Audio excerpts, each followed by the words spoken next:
What's good, YouTube? It's your boy Nick, and I'm back with another video, as you can see. And in today's video, we will be reacting to behind the scenes of You Rock My World, MJ's last big short film.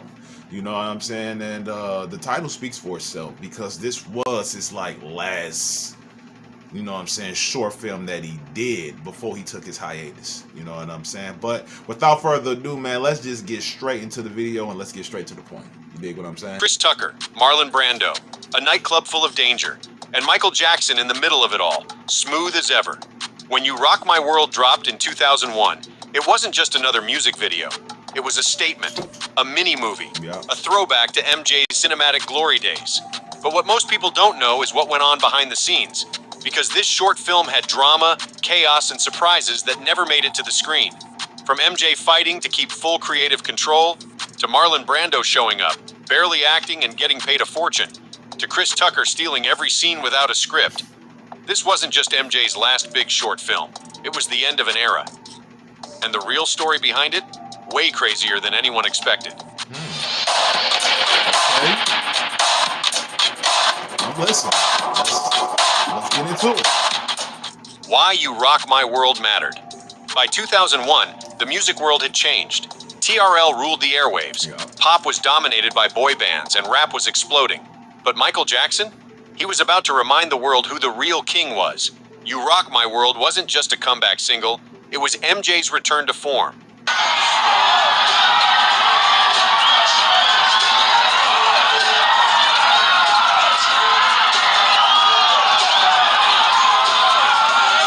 His last major short film was Ghost back in '97, and fans had been waiting for something epic. This wasn't just about a song, it was about legacy. The industry wasn't the same anymore. Budgets were tighter, and even big stars were cutting back on videos. But MJ didn't care. He wanted to go big, real big. He was planning a short film, not a music video. One that would bring Hollywood into the world of pop. And this time, he was bringing friends with him. A Hollywood-style production. This wasn't some quick music video shoot. MJ wanted full-on cinema. He brought in director Paul Hunter, known for working with everyone from Eminem to Jennifer Lopez. The budget? Over $6 million. Massive, even by Michael Jackson standards. But for MJ, it wasn't about money. It was about making a statement. The setting? A smoky, gangster-style nightclub, inspired by old Hollywood crime films, with sharp suits, dramatic lighting, and an air of danger in every corner. And the cast? Legendary. Marlon Brando, a Hollywood god. Chris Tucker, hot off Rush Hour. And Michael Madsen, known for playing tough guys in Tarantino flicks. This wasn't just a pop video. It was a showdown between music royalty and movie legends. MJ didn't just want to perform. He wanted to act, direct, and dominate the screen. But as we'll see next, not everything went as planned. MJ's vision film over music video.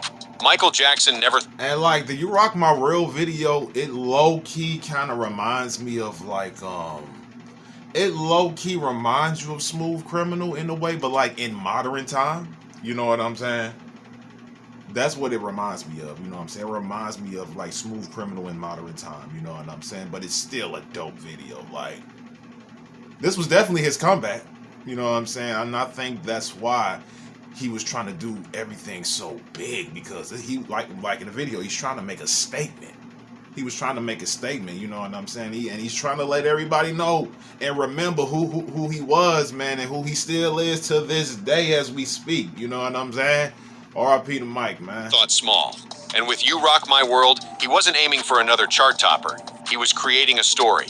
He pushed for a full 13-minute mini-movie, not the usual 3-minute promo clip. For MJ, every frame had to speak. The choreography was tight, polished, and matched the dark gangster theme. Even the lighting, the shadows, the wardrobe, it all screamed classic film noir. He was blending music with storytelling, the way he did with Smooth Criminal and Bad. Only this time, it had more grit, less fantasy, more street. MJ didn't want the label to cut corners. He wanted full control, and got it.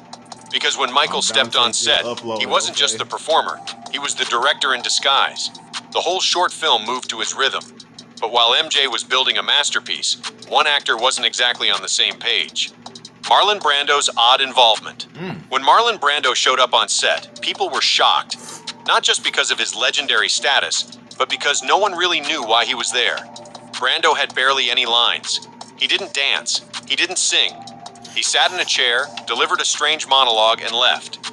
Yet reports say he was paid a massive fee, possibly over $1 million for that brief appearance. Why? Word? Simple. MJ adored him. He saw Brando as a mentor, even a father figure. And when Michael asked, Brando said yes, but not without chaos. Behind the scenes, things got messy. Brando allegedly refused to follow the script.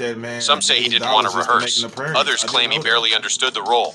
His scene ended up feeling random, like it didn't even belong. Fans were divided. Some saw it as a powerful nod to one of MJ's idols. Others saw it as a strange, expensive distraction. Either way, it was classic MJ. Bold, unpredictable, and unforgettable. But while Brando brought confusion, someone else brought the fun and stole the spotlight. Chris Tucker. Chris Tucker and Keshia Dudley bring the energy. If Marlon Brando was the mystery, Chris Tucker was the spark, and Keshia Dudley brought the fire. At the time, Tucker was riding high off the Rush Hour wave, and his chemistry with MJ was instant. No script needed, just raw, playful energy. Most of his scenes were improvised, and MJ loved every second of it. They joked, danced, and fed off each other like lifelong friends. Tucker brought something rare to an MJ short film, comedy, and it worked beautifully. But then came Keshia Dudley, the mysterious woman MJ couldn't take his eyes off. Her presence was captivating. She didn't need many lines. Her elegance, attitude, and on-screen chemistry with MJ brought balance to the chaos around them. She held her own next to music and movie legends and helped anchor the story with her performance. Together, this cast, MJ, Tucker, Dudley, Brando, Madsen, created something strange, electric, and unforgettable. And behind the scenes, the bond was real. Tucker later called it one of the most special moments of his life. For MJ, it was more than just a shoot. It was personal. But while the cameras captured magic, a much deeper battle was brewing off-screen. A glimpse into MJ's life in 2001. On the surface, You Rock My World looked like another MJ spectacle. Big stars, big budget, big style. But behind the scenes, Michael was going through one of the toughest periods of his career. Yeah. His album Invincible was about to drop, but Sony wasn't backing it the way they should have. MJ was frustrated, silenced, and pushed to the side by executives who didn't believe in his vision anymore. To make it worse, this short film came out just weeks before 9/11's. The world changed overnight, and so did the music industry. Promotion for Invincible basically vanished. MJ's final major album didn't get the spotlight it deserved. But this short film, it was his way of fighting back, of saying, I'm still here, I'm still the king. He poured everything into it, not just performance, but emotion. The story, the visuals, the tone, it was MJ's message to the world. Even if they tried to bury him, he was still going to shine. And the fans? They saw it, even if the media didn't. Fan and media reaction. When You Rock My World hit the airwaves, reactions were all over the place. Some in the media called it overindulgent or out of touch. Critics didn't get it. They expected a standard music video, not a 13-minute throwback to MJ's short film era. But the fans, they loved it, especially the long version. As they should. They saw it for what it really was, a final chapter in MJ's visual legacy. The style, the dancing, the storytelling, it reminded them of Smooth Criminal, Bad, and Thriller. It was the MJ they grew up with. And Chris Tucker, instant fan favorite. His scenes got laughs, rewatches, and still get quoted today. Even casual fans found themselves drawn in by the chemistry. Over time, the short film became a cult classic. Not MJ's most hyped release, but one of his most cherished. Especially by fans who knew the pain, pressure, and passion he poured into it. But most people didn't realize it at the time. This was the last time we'd see MJ create a short film on this scale. Legacy of You Rock My World. You Rock My World wasn't just the lead single for Invincible. It became Michael Jackson's final big short film. Yeah. The last time we saw him craft a visual experience with this kind of ambition, this kind of detail, this kind of heart. He only performed the song once, during his 30th anniversary celebration in 2001. No tour, no repeat shows, just that one moment. And yet, the short film kept the legacy alive. Fans still revisit it, not just for the music, but for the memories. For the final glimpse of MJ doing what he loved most, telling stories through sound and cinema. Over time, it's become one of his most underrated masterpieces. A blend of Hollywood and pop, of slick choreography and unscripted humor, of nostalgia and quiet sadness. Because whether people realized it or not, this marked the end of an era. You Rock My World was more than just a video. It was MJ's last cinematic love letter to the world. Looking back, You Rock My World wasn't just another entry in Michael Jackson's legendary catalog. It was a moment frozen in time, a final flash of brilliance before the world changed forever. It had the charm of old Hollywood, the humor of real friendship, and the soul of a man still trying to fight for his art. In just 13 minutes, MJ gave us romance, danger, laughter, and legacy. This wasn't just a music video. It was Michael's last great short film, his curtain call. And if you've never watched the full version or haven't seen it in years, go back. Watch it closely. Because between the moves, the music, and the madness, you'll see the heart of a genius saying goodbye in his own way. Yeah, man. Most definitely.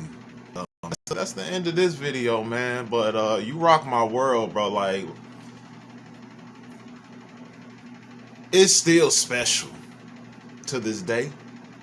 And like, Michael liked to do things big, man. So he wanted to go out big, you know what I'm saying? And this was like really the last time we really seen him like be involved in something like this, you know what I'm saying? Especially like when it comes to his short films. This was the last time we seen him do this, you know what I'm saying? And this was like the last album that, you know what I'm saying, that he physically put out, you know what I'm saying?